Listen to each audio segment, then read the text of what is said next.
Well, hello, beautiful people, family, and friends. Hopefully, you guys are off to a good start today.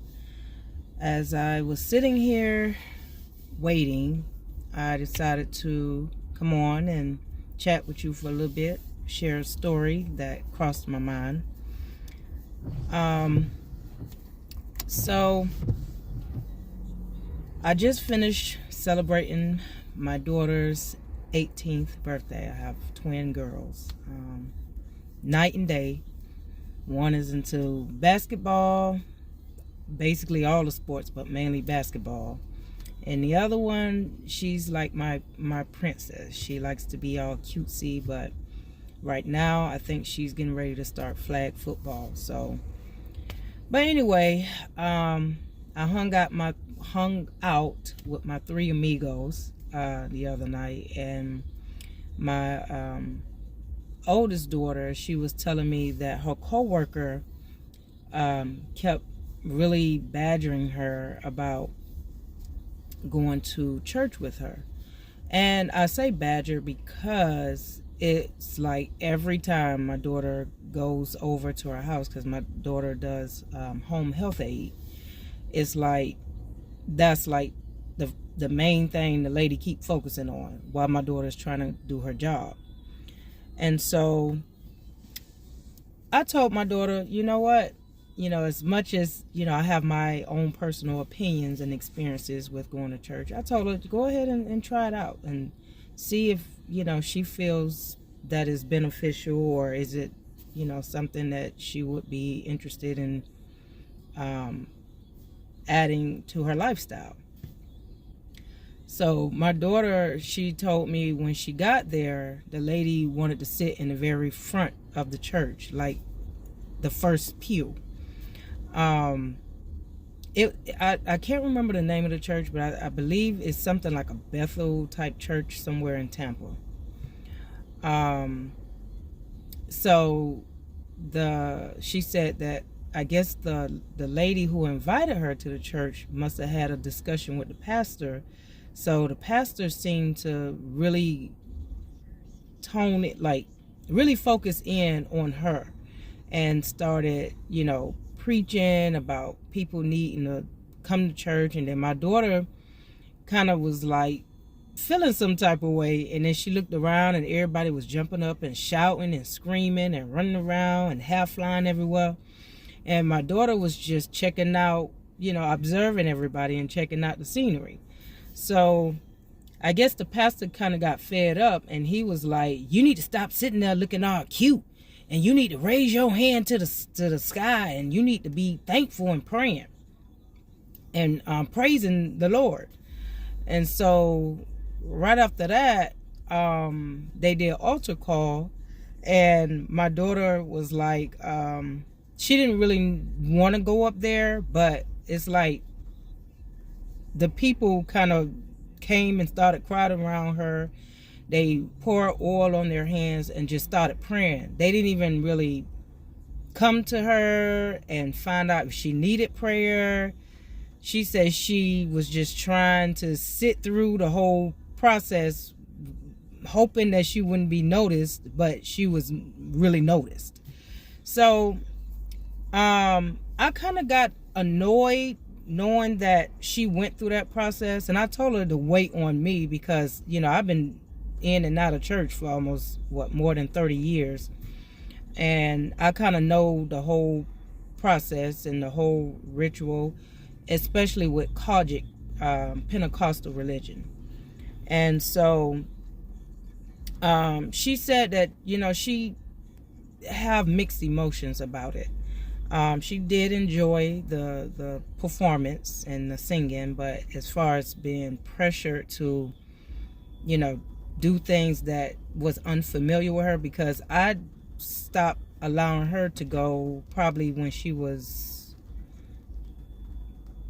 I think, elementary school. So, and my daughter's 20 something years old. So that's how long she been kind of out of touch with the whole church situation. So I mean, I do discuss prayer, the importance of, having a consistent relationship with the spirits and our ancestors and the Most High, and whoever's really motivating you to do positive things. But I also have a discussion, frequent discussions with my daughters and my children about making sure that you take accountability for your own actions. So don't go out there making backwards decisions, or even if you do make a decision knowingly and unknowingly that's not the best, don't just think that you can just repent it away. Because, and I gave an example. I said, you go out there and you mess up your credit, you can't just pray that score back up. You got to work your ass off. You got to put in the effort. You got to budget. You got to be smart about the opportunities that come into your life to be able to pay it off. And so, yeah, it was kind of like a shocker for her, but I'm glad she had that experience. And I really want all my children to know have that experience, but also know, okay, the difference between depending on yourself and making choices on your own and not feeling stuck and obligated, or trying to put on some type of show just to appease other people, versus, really standing in your own skin and believing in yourself and knowing that, okay, if there is a God, and he created you as the child of God, that means you have your own special powers that you can manifest and bring into existence as well. I mean, it may not be the stories of walking on some water and turning water into wine, but I mean, you can water down some wine if you really want to. So, but with that being said, this kind of brought back the idea in the video that I made years back. And it was basically me explaining my experience with being a true, dedicated, committed Christian. And I did play various roles in the church, and I'm not gonna say I was this head over heel hardcore Christian, but I was a part of the choir, so I know what that's like. I was a part of what else they have, Sunday school teaching, and one time, helping with usher boards and things like that. So, and then also being raised by a pastor. My grandmother, she was an evangelist. My grandfather, a pastor, and from what I was told, he was an awesome speaker and well known back in the day, in Miami, between, somewhere near Miami. So, this is my take on it. I feel like there are some great benefits to attending church, and I feel like if you have not stepped into spirituality and really been awoken, or I'll say went through the process and the steps of being enlightened and really not afraid of studying outside of the Bible, like not just making the Bible your all in all, it can be some challenges that come with it. And that is pretty much my story, because I lived, I eat, breathed, and died by the Bible. Like, if anybody challenged me with anything with the Bible, oh no, I took that to heart. Oh no, you ain't gonna try me about my Jesus. But then when I went through a 5-day fast, which not only causes you to lose weight, but it also alters your mindset. It's the same thing as being hangry. The only difference is you're not eating every day, but it's like you get irritable and grumpy. Well, I took mine to a different level that my body wasn't used to. So when I went through that process of waking up and really studying my background, wanting to know what is my bloodline, who where do I come from? What tribe am I a part of? I wanted to know all of that about myself. So that's what made me dig deeper. And once I opened some other books and went through that rabbit hole, I was like, I was living in a whole fairy tale type world once I learned more about how everything came into play and how so much information been hidden and kept from us. And a lot of that information got something to do with spirituality, because African Americans, we're known to be some strong spiritual people, and that was stripped away from us and altered. And so now we got today's religion and the modern day churches, and we already see what that's about. And when I think about church, this is what comes to mind. It's almost like you're joining a club. You walk in, you see ushers. Kind of remind me of a nightclub. You walk in, you see bouncers standing around the door. Then you got your performers. You got your spiritual dancers. And then over in the other club, you got your DJ. And maybe some other strip pole dancers as well. I mean, it all depends on the club. And then, you got your drink. You got to do your communion with the wine and the bread. And over here in this other club, you might have some Ciroc or some, Hennessy. You got your other drinks over there. You got people jumping around, losing their mind, acting crazy, going into chants and doing these rituals. And then you got over here in this other club, everybody half drunk with spirits. And I'm not saying just alcohol spirits, but when you put yourself in a whole altered state of mind, you are inviting other spirits in, whether they're lustful spirits or not. Same thing in church. When somebody is going to church, most likely they're trying to repent some type of sin that they're trying to get rid of. And a lot of times, during certain rituals, when you know what you're doing, that can lead to spirits jumping out of one body and going into another body. Sometimes you go to church and you feeling uplifted, and then you leaving the church and you wondering, dog, why are these negative thoughts? What kind of, I just left out of church, and then you repenting for your thoughts. Those are spirits that's trying to enter your brain and cause you to feel and act a certain way. And if you don't know how to remove those type of things off your body or out of your mind, it becomes an addiction. And that's why people feel guilty and they keep going back to church, and then they keep going back to church thinking that it's going to change their behavior, when it's deeper than just going back to church. Yes, you should surround yourself with positive, like-minded people, but you got to understand, they have their own battles. They all have their own intentions.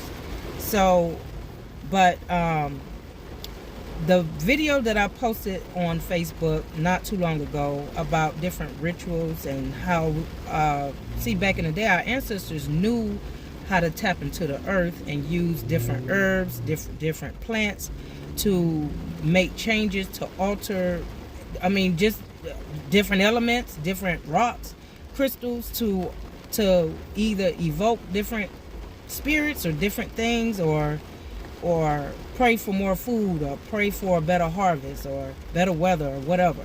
They knew how to do that. But see, when their gift fell into the wrong people, the wrong hands, that's when some people abuse their powers, the powers of stepping into spirituality, and then they decided to try to mix it in with religion. So that's why you find a lot of things that's done in witchcraft or hoodoo voodoo or whatever is similar to what they do in church.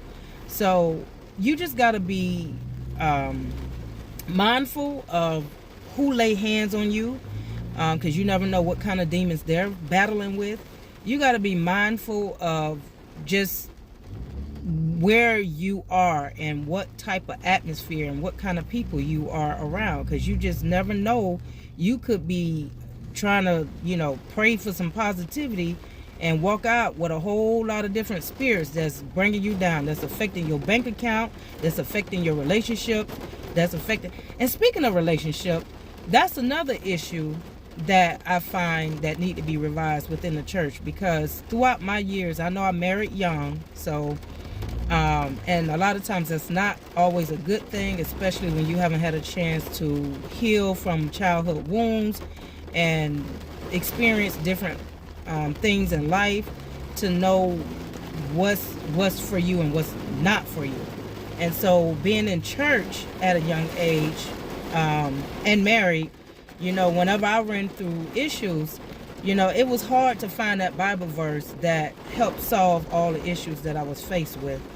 When you're dealing with differences with how you raise your children and how you handle finances or even sexuality and different things like that, that is not always easy to find. But there's always somebody out there that's what they just holier than die that want to give you a message that they heard from God, which they're pretty much talking about their own personal experience. We all have our own intuition, and it works differently, but you got to be on a different vibration. But with that being said, no, they don't talk about pornography. They don't talk about what to do if infidelity take place. And I'm not finna compare my modern day life to something that happened way back in the AD days. It just doesn't make sense to me. That's just like, okay, do I need to still use a horse for some transportation, or do I need to really tap into what I know I can do and the powers and the things that I can control and what I can't control? And you definitely can't control another human being unless you do it without their permission, and that always comes with some type of karma.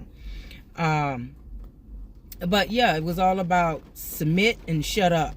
Submit and shut up. Be obedient. Commit to the covenant. And that's like, I'm just going to say it didn't work for me. I mean, I did put in my dedicated 26 years, and I fought hard. And I tried to, elevate and learn all I can. But at the end of the day, like I said, if you're the only one doing the leg work, you can't expect a miracle. It takes two to get married, it takes two to tango, and it takes two to work at the marriage. Anyway, but with that being said, my daughter, my beautiful, beautiful, sweet daughter, she's still learning, she's still growing, but I just pray that my words can help inspire her, inspire others that may be lost and don't know what to do, which route to go in life, and to help you develop your own voice and your own mind. And it's not always about, you being disobedient, you going to hell, because you can actually create hell right now on earth. And sometimes it's not always considered hell. It's always considered a lesson.